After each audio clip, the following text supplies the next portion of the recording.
Hi, David Wright here again. I'm in Almeria with Alejandro Salvador from Salvador Tax and Legal, and Alejandro is also the Honorary British Consulate for Almeria. So a few questions from people today. So hi Alejandro. Hello, so the Nomad visa, there's been some new changes to the Nomad visa and it is out now. Can you tell us the latest?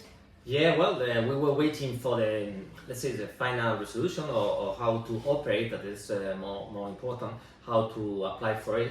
And now it seems that everything is in place and we can start applying for it. Yeah. Good. And so as far as the tax regulations for that, some people are still not sure. Is there a discount on the tax for that, or how is that? Well, let me explain. Let's say how it works with the Nomad visa. The thing is that you have two options to apply. One is to do it from outside Spain, if you are outside, in this case UK or any other country not from the European Union, and then you need to do it through the embassy or the consulate, the Spanish consulate in Manchester or in London or in Edinburgh, or you have the option to apply from Spain when you are in Spain. Imagine that you come for a trip or holidays, and when you are here you can apply. The thing is that it's much quicker to do it from Spain because there is a special, let's say, institution that they are created, the same as the ones that are giving the golden visa, and they really releases the applications very fast. The last application that we had, it took 2 weeks for the golden visa. And now we are preparing to submit some of the Nomad visas applications. So our opinion is that it's much quicker to do it from Spain while you are legal, because you could be in your 90 days maximum days that you could stay here. So where do they go to do that? This is how it works. Basically, you need 3-4 things. The first thing is that you can be working for a UK company, because the Nomad visa is for those that are still active and they want to move to Spain. And I must say there is a really open and easy way of doing that. Because we've seen in other videos that the non-lucrative visa is for those that are retired, or for those that can stay 1 year without working, or those that are not working and they want to change their lives, because you can't work at least for the first year. From the second year you can work or start a business in Spain. This is the non-lucrative visa. With the Nomad visa, you can come to Spain while you are still working as an employee or you are self-employed outside Spain, and your clients are outside Spain. If you are a normal employee, you just need to prove that you've been working for this company when you are hired at least 3 months, normal with your pay slips. You need to get like a statement of the company that you are working for, saying that your role can be done remote, because normally not everyone could do it, but you could work from your house or on your home with your telephone. The company must accept that you can take this role, and you have to have criminal records where you can show that in the last 5 years you don't have criminal record check. Criminal records check. And the last thing is the insurance, the policy, the medical insurance. That it could be private. You can have a private insurance medical policy, and it would be also. But normally everyone will have it, is that they say a minimum amount that you will need, or that you have to earn to make to be able to live in Spain. They say that for the first person is 2,000 euros. 2,000 a month. A month. Right. So is this fixed amount or is this more or less? No, because they say it's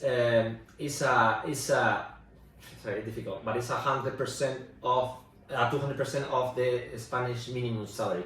The minimum salary in Spain is 1,000 euros per month. So if you multiply by 12, it's 12,000, and 200 is 24,000. That's why it's 2,000 euros per month, and the person that can come with you, your family can come with you, and that's it. So this is basic requirements. So sorry, the husband and wife, if you get the Nomad visa, the husband and wife and your children can come with you. They don't need to have money in the bank or anything like that. It's that first person. Okay, so the requirements again for the Nomad visa was 2,000 a month for the person that's applying, and then for the husband and the children or wife? Yeah, so it's 24,000 a year for one person. The person that is employee as an employee or is self-employed is 9,000 a year for the second, the wife or the husband, depending on who is working, and 3,000 for each kid that you have. For the year? For a year. Okay. So it's 24,000. That is 2,000 euros a month if you divide by 12. For the main person or the person applying, and the family is 9,000 for the woman and 3,000 for each kid. That, of course, the 24,000 you can show that you are going to have that with your payslip of your contract. Yeah. The second person, if it's not working, you can show that you have savings, and 3,000 for each kid that you have. It's a lot better than if it was the non-lucrative visa and you're going to show that amount of money. So so that is for the year, and the first person is for the month, 2,000 for the month. 2,000 per month. But they all need a private medical insurance. They all need a private medical insurance. Okay, brilliant. Okay, so the social security aspect of that, can you just explain that? Yeah, the thing is that we were a bit worried of the requirements because when a normal employee comes to Spain to work for a company, a foreign company, in theory they have to pay social security in the place where you live, right? You should stop paying social security in the country where you are, where you come from, but you should start paying in the country where you live. So we were worried because in Spain, the company, the foreign company, should register at the social security, should pay social security, Spanish social security for the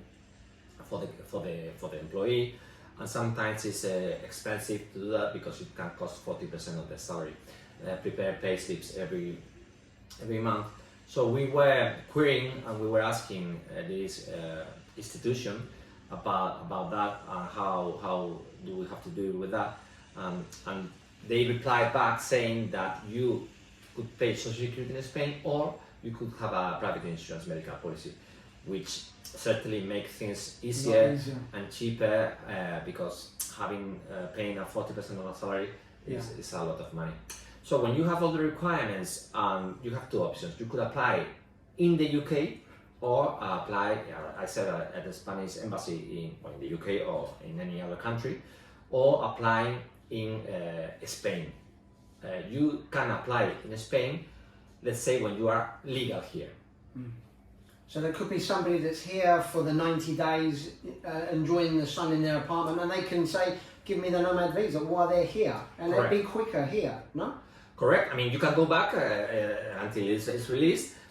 We have a case of the last case that we had with the Golden Visa.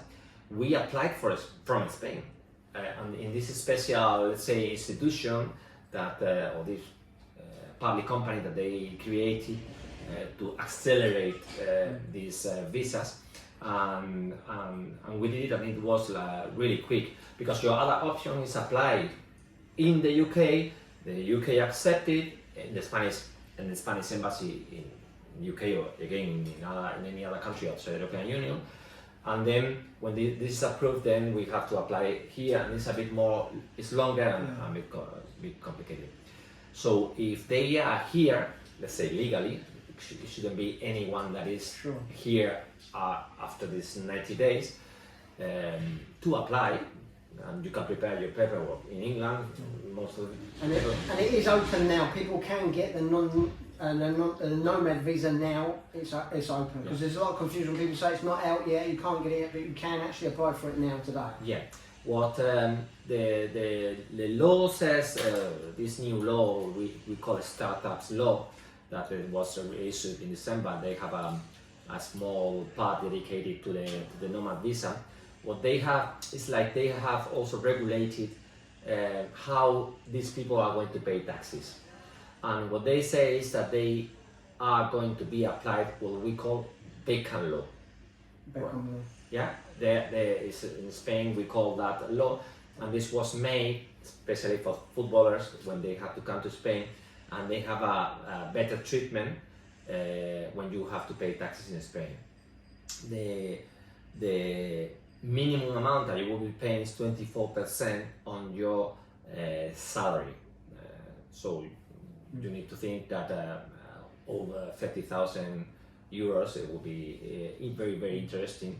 And if you are on high earnings, it's very interesting because you will pay for this 24% for a number of years. So it's a very good option for those that are employees outside Spain, that they make a good living there and that they can apply. We didn't say about the option of being self-employed. You can be also self-employed outside Spain. You have your own business, and if you can prove that you can work from Spain doing that thing, it will be more or less the same. What you need to prove? You need to prove that you've been working for these companies for at least 3 months. 3 months. With a contract and so on.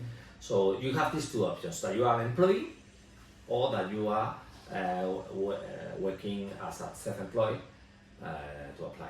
Great. And just one other thing, on the non-lucrative visa, there's still a lot of people asking about that, and if a member said if they apply in the UK for the non-lucrative visa and it's accepted, how long do they have before they can sell their house in the UK and come here? Because it can take a long time to sell your house in the UK. They should get that in order first, really, shouldn't they? What is the time limit there? Yeah, I think it's 2 months. 2 months. That's 1 or 2 months. That's the thing, that you need to apply at the Foreign Office for your TIA in that time. You could go back. I mean, it's just that you need to come here to apply. But in this case, and it's a very good question, I would encourage people that do it the other way. That is, first, do all your stuff in England, sell what you need to do, sell what you need to sell, and then when you are ready, apply. Because it's going to take some weeks to get the approval, or not, but not months, and then you have to do the removal. Yeah.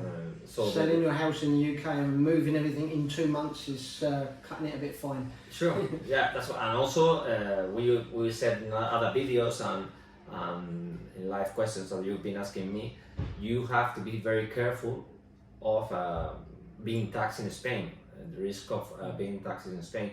So first I will dedicate myself to solve your things, your stuff in England.